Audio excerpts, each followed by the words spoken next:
Good morning, dear students. Today we are going to analyze Tennyson's poem, Crossing the Bar. Tennyson was a prominent Victorian poet, known for his reflective and emotional style.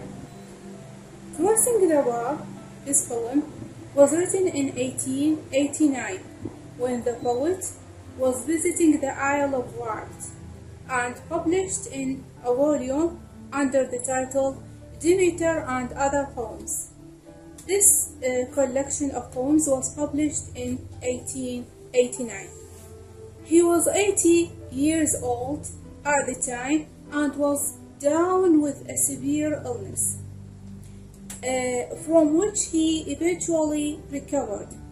The illness, however, made the poet ponder on death, and he himself was very old and nearing, he was approaching death, so to speak.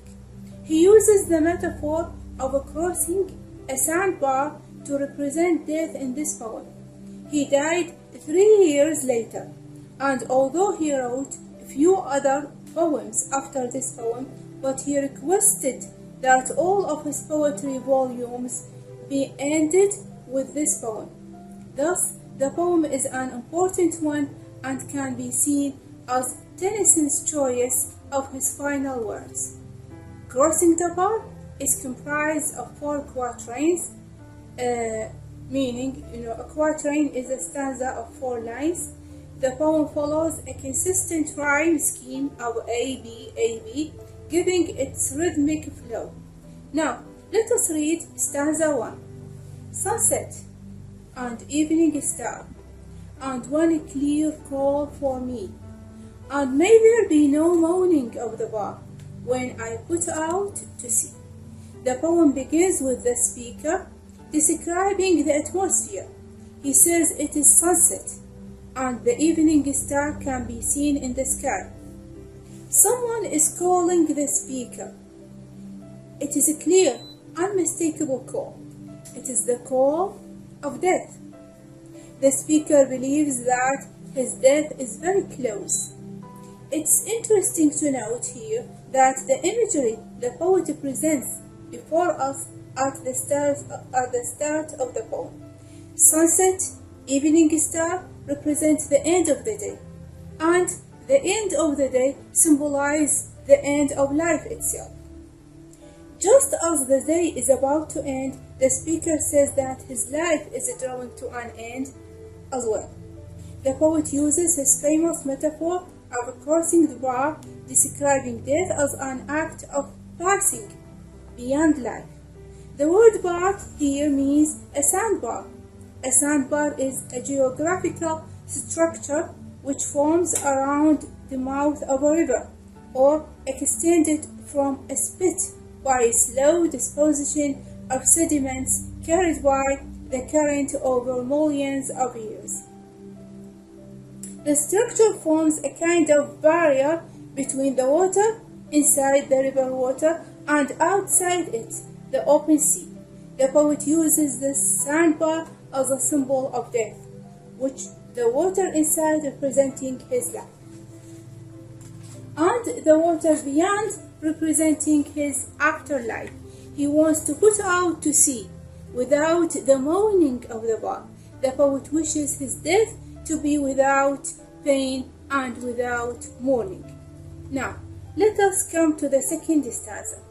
But such a tide as moving seems asleep, too full for sound and foam, when that which draws from out the boundless deep turns again home.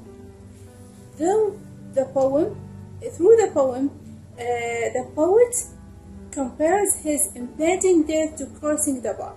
In this stanza, the speaker of the poem talks about the inevitability of death. Death is something which cannot be avoided. The poet wishes that when he puts out to sea, that is, when he dies, let it be like a ride which seems asleep as it moves. The speaker wants his death to be smooth, like a calm sea wave, which is too full for sound and foam. The speaker hopes that his death will be silent, smooth, quick, making no fuss.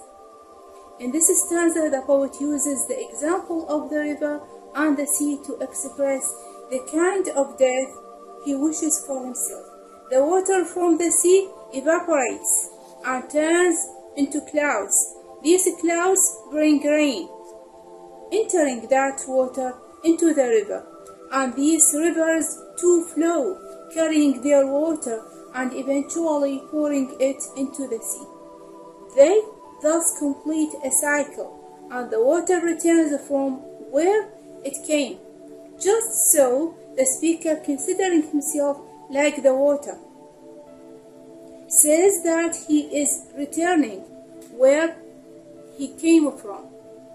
The boundless deep here apparently stands for the sea, and in an allegorical sense, to be the place the poet believes he will go to after his death. Here we find notes that this stanza is a strict continuation of the idea introduced in the first stanza. The last lines of the first stanza together with the one makes up the meaning of the verse. Now, let us come to the third stanza. Let us read the lines, and then we are going to see the idea of the poet, or the idea that the poet wants to present in this stanza. Twilight and evening bell, and after that the dark. And may there be no sadness of farewell when I embark. In the third stanza, the poet again resorts to describing the atmosphere to convey his inner feelings. It was sunset when the speaker started the poem, but now it is twilight. The sun has already gone down the horizon, and dusk is settling. The speaker can hear the evening bell tolling. It is the indication that night is approaching. Then after a while it gets dark. It is night. The poet here uses twilight to show us the state of his life. Just as the day has ended, his life too is about to end. Here, twilight stands for sadness, darkness, and grief, portrays the speaker's miserable state before his death. The speaker expresses his hope that there will be no sadness of farewell upon his death. The sadness of farewell is ambiguous and can mean both the speaker's own sadness as he departed from life, or the sadness of people, his friends, his relatives, the people who know him, whom he leaves behind and who are saying farewell to him. However, we think the formal is more relevant. Again, Tennyson writes, when I embark, to convey the idea of the speaker's death. Thus, it is evident from the word embark that death is not seen as a final destination by the poet, but rather as a new beginning. A new beginning of what? We will see that in the fourth stanza, or the last section of the poem. Now we come to the fourth stanza. For though from out our bourne of time and place the flood may bear me far, I hope to see my pilot face to face when I have crossed the bar. In the previous stanza of the poem, we see the speaker's positive attitude towards death. It is seen to be exemplified in the final stanza of the poem. We understand that the speaker has accepted his reality, inevitability of death. He appears to have made his peace with the idea of his fast approaching death. He says that he will be beyond the boundaries of time and place, and the flood of death will carry him far away. This is going beyond the reach of the world. The speaker suggests that there is a place beyond our time and space, where he hopes to go after death. We are thus acquainted with the poet's belief in the afterlife. So life is not the end. The end of life is the beginning of another life, of the afterlife, of a different kind of life. This is what the poet is suggesting in the final stanza. These final lines of the poem are shrouded in allusions and hidden meanings. First, we are told that the speaker hopes to see his pilot's face to face, when he will have crossed the bar. Here the word pilot is a direct reference to God. Lord Tennyson had particular views on religion. On one hand, he disapproved of Christianity, while on the other, we see wide use of religious things and ideas in his works. Since God is considered to drive the world and all living things, we see the pilot reference of the driving world in the poem. I am going to leave, but at least I am going to see the face of Christ after death. Also, the use of the word crossed is interesting. While it might simply be a word to suggest crossing the bar, it is speculated that it might be a reference to Christ, as crossed is similar in sound to both Christ and cross. If so, then we find another allusion from the poet to religion and to the afterlife. The poem thus ends on a positive note, with the poet both accepting the finality of death and hoping to meet God in the afterlife.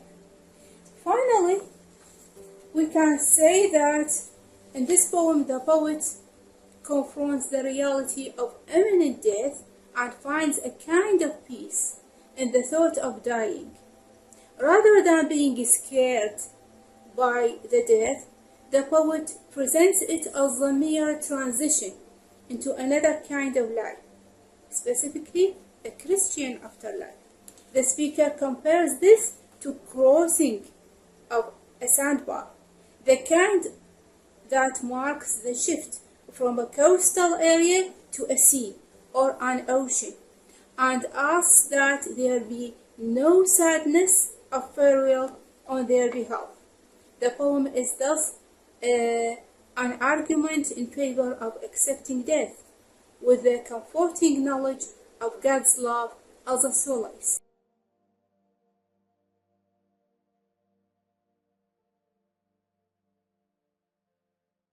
This is the end of our lecture.